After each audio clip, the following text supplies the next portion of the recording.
Let's see how to bring some data into MATLAB.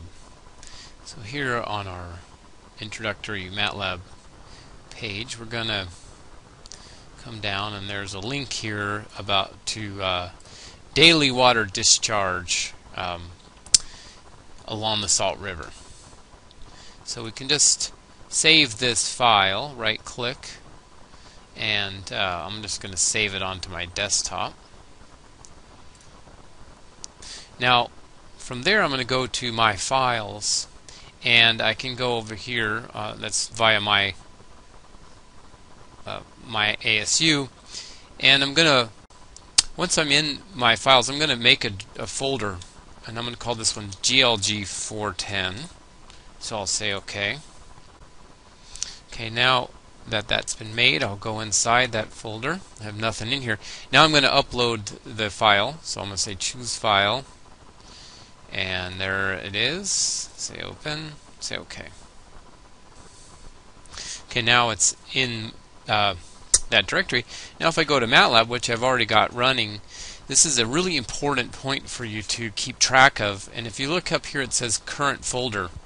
Now one thing that's extremely confusing is where that is, because it turns out that on your local machine, if you're running on a Windows machine, there's a C drive.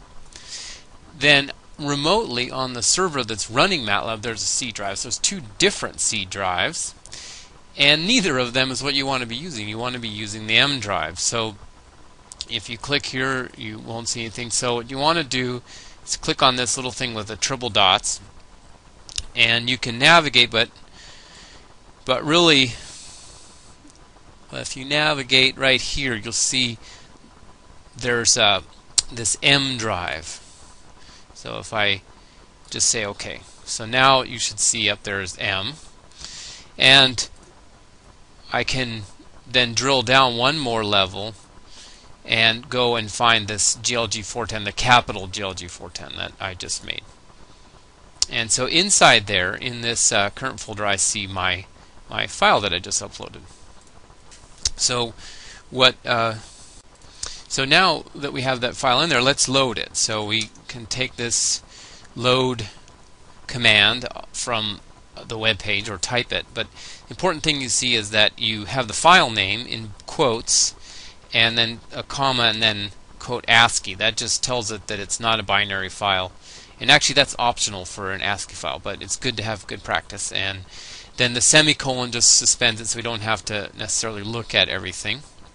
So if I say enter, it loads, and you see over on the workspace we have our data is there in a variable that's called SDR discharge 2008. And if I double click on that, I can see the data in a sort of spreadsheet type of thing. The other thing you can do is just type that file name, or that it's a file name, but it becomes a variable name without the txt. SRD discharge 2008, and there all the data are. So that's very exciting.